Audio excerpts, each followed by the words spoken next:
the other day, Lindy's came out with their top 25, and then like 247's done their top 25 for college football 2022 as well. We don't have like an official AP top 25 yet or anything, but it's pretty interesting, Jake, because LSU is nowhere to be found in these polls. And why I say that's interesting is a couple of reasons. First off, I mean, look, LSU is a team that has been dominant in the recent era of college football, right? A team that you would imagine, like a couple of years ago, we were talking about them getting into the top 5 benefit of the doubt club.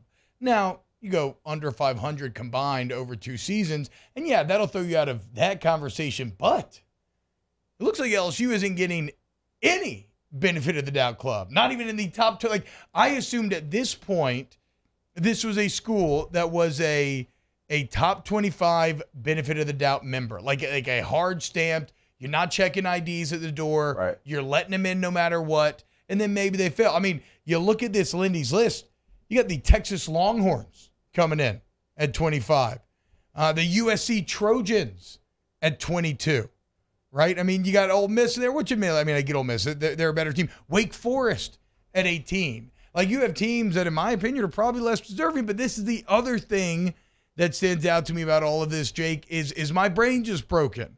Am I too purple and gold? Like, am I suffering from hubris and pride here because LSU's not that good? And this is something that I've actually been dealing with throughout the entirety of this spring and summer, as we've had to really come to terms with the fact that there have been, you got 7-0'd by Arkansas this year, 5-1 Ole Miss. You finished last in the SEC West in football. Although I like the 17-13 record in baseball, look at what all your peers did. You didn't do anything special. Basketball, you made the tournament, which is great, and at a time would have felt even better, but you've kind of gotten used to making the tournament now, and then you didn't do anything in the tournament. The SEC tournament was a disappointment. So it's just been one of those years where it's like the inherent pride that I give LSU, or that I grade on them, like, oh yeah, they're good, they're really good, is maybe not lining up with reality, and this poll is yet another example of that. I wouldn't go with you on the other sports. I do think you demand excellence at LSU because of the resources, because of the effort that you put into it, and because of the reception from the fans that you get and the support that you get from the fans. Certainly, like, basketball making the tournament, like that's just not a guaranteed thing, and they've consistently done that. Women's basketball had a hell of a run. I mean, beach volleyball, softball. I mean, we can go to a bunch of different sports. And do you want more? You want championships? Absolutely. I agree with you on that point. Football's really the one. Football's the one that you have to focus in on, because the other teams, at least, although disappointing to the LSU standard, they at least made the postseason and had the ability to make a run, so they got into the tournament. LSU football, like the last 2 years, it's not even been a shell of itself. And so, like Todd Hoover said in the chat, my son's 21 years old. It's the first time that he'll see an unranked LSU team going into the season. I mean, that's the standard that you set, but you haven't lived up to that standard over the last 2 years. Is that guaranteed now? Because we haven't gotten an official like AP poll, right? These are, I mean, but these are usually telling. Like, yeah, it if usually these are any lines up pretty. indications, Like some of the teams that you named. they got Miami at 14. Okay, so I can tell you this: doing a show that's coast to coast, and you get callers and interaction from fans all over. People love Miami. Yeah, for sure. They absolutely love USC. Yeah. Like, those are two teams that everybody we have on, every fan, those two teams get talked about probably more than any other team that we cover. Well, the people our age that are adults now that would likely be listening to the show would have grown up when the U and USC were really badass. So, like, even I have multiple friends who, like, I have a friend from Alpharetta, Georgia, who has no right being a Miami fan, and yet his room has always been adorned with the U, and he like constantly talks about it, cheers him, simply because they just imprinted on him at a very young age. But still, I'm not even talking about Miami sneaking into the top 25. I'm talking about being ranked 13 on this list. And I get it, or 14, excuse me. And I get it because, they have money, they have Chris Paul, they have players. But LSU didn't pick up a scrub. They picked up the winningest coach in all of college football. That's probably the most surprising thing of this. Like, it's Brian Kelly. Right. And you've done well in the transfer portal. Yeah. I saw something. I'll forget whose listing it was. I'll have to go back so I can credit them. They had top 5 quarterback rooms in the country, and they had LSU at number 5 quarterback room. Now, you don't know who your quarterback is, and that can be troublesome, but who you have to choose from, you've got some really talented players. And you have some guys that have starting experience. You've got a Nussmeier who played a lot last year, and you have the 5-star freshman. So I realize you don't have a quarterback, and that scares some people off, but a lot of people think that LSU's quarterback room is still very, very talented. So, I mean, there's question marks, T, I guess, but I'm like you. I think some of those questions, as far as like a preseason top 25, it'd be hard for me to sit here and name 25 teams that I feel better about going into the season. Now, things can change in the season. That's what I'm saying. I think LSU should be. If you want to sneak them in 20 to 25, I think that would be completely accurate. I would stand by that. I don't understand some of the like Texas sneaking in at 25, right? Like that could be or should be LSU spot. Although 247 is even way higher on Texas, having them coming in at number 16. You want to talk about benefit of the doubt? I know.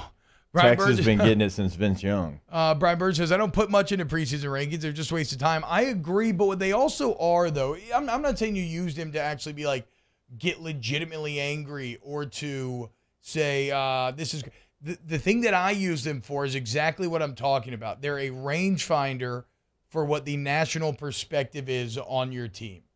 And that's why I talk about the benefit of the Doubt Club, because that is a perspective thing, and I thought that LSU would be in there at this point, but it shows you it doesn't matter the heights that you attain.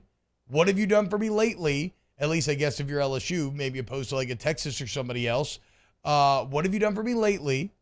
And only 2 bad years. Yeah, you're 2 years removed from going 15-0. Sure, you just had 9 more players drafted or whatever it was this last draft, 9 or 10. But it doesn't matter. We still don't think you're going to be that good this season, which is actually not a bad place for LSU to be, right?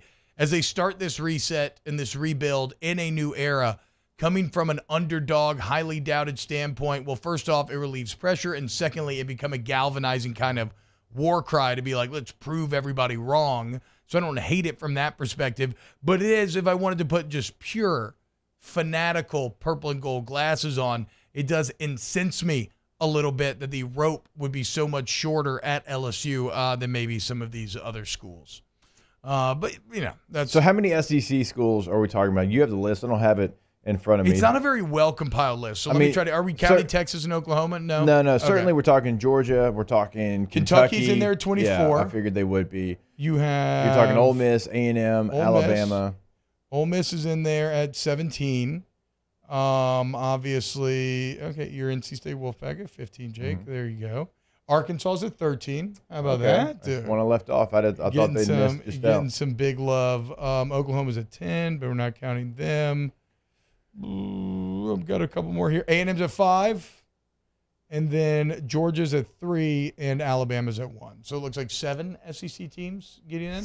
Okay, so Arkansas is a team that I wasn't sure that they were on that list. Now, Arkansas's got a lot of talent coming back. Arkansas's got the quarterback, which is always, most of the battle. You're looking for that guy. They finished last year ranked number 21. Now, as far as schedule goes, and now Sam Pittman, who just got an extension, is going to make $6 million per season. When we were talking with him at Destin at SEC meetings, this is like off the record. Like, it was just like to the side conversation, but I promise you he wouldn't mind me sharing this. He's like, yeah, again, for the second year in a row, we got the toughest schedule in the country. He goes, that's just the way I like it. Yeah. He was serious. I mean, that's just. We're going to find out. Dude, he didn't run from it last year. That's just the kind of guy that he is. And so when you look at their schedule, they got non-conference. They've got Cincinnati it's in their first game. And they've also got at BYU. Yeah. And they got Liberty. And now you can sit there at Liberty, Arkansas. Liberty almost beat Ole Miss last year. When you look at it, and I know Malik Willis isn't there anymore, but still, like, non-conference-wise, that's not easy. Cincinnati, a playoff team. It's got guys coming back on that team, and a Luke Fickell who said, I want to be here. I mean, he wasn't interested in the jobs that were open last year, and if you're not interested in those, I mean, come on. BYU on the road, right? That's not going to be an easy game. And then, of course, you have your SEC games where you're at Texas A&M.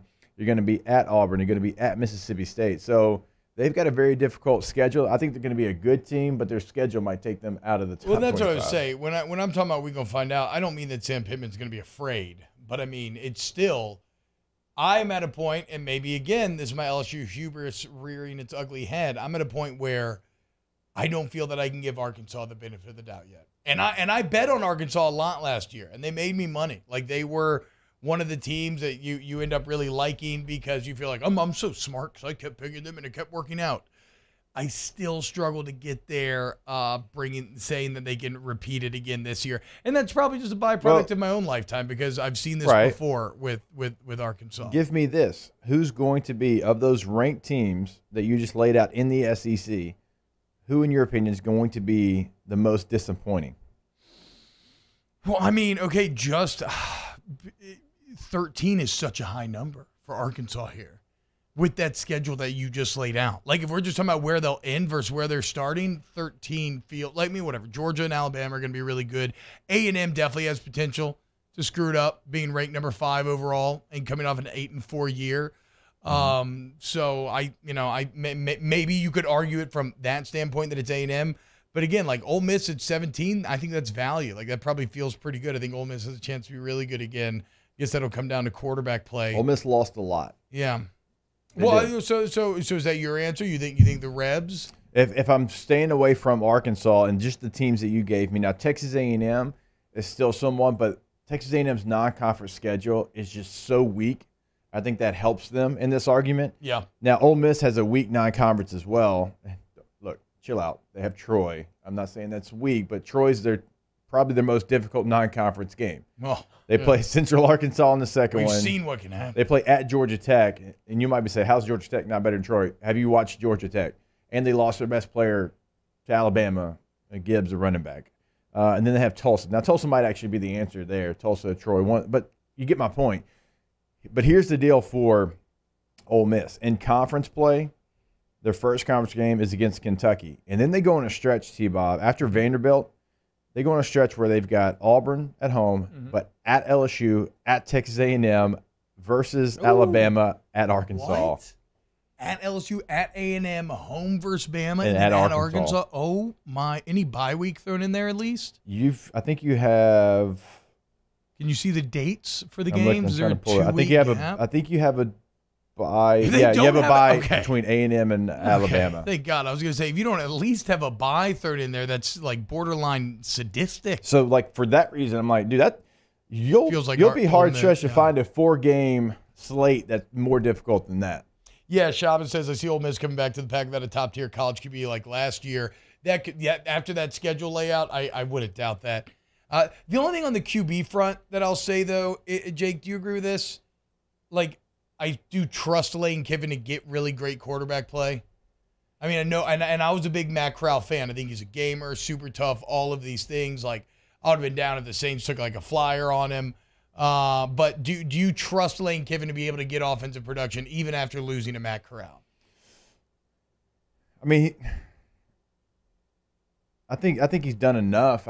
To your point, I think he's done enough. And also remember, when he took over for Ole Miss, we all assumed John Rice Plumlee, who's going to be the quarterback at Central Florida, we all assumed that he was going to be the guy because he dominated that 2019 LSU Ole Miss game. I mean, a lot of it was on the ground, obviously, but we're like, man, Lane Kiffin's going to be able to do so much with John Rice Plumlee. And he's like, no, Matt Corral's my quarterback. Like, what are y'all talking about? John Rice Plumlee is probably cleaning up in Orlando right now. I mean, that man, are you kidding me?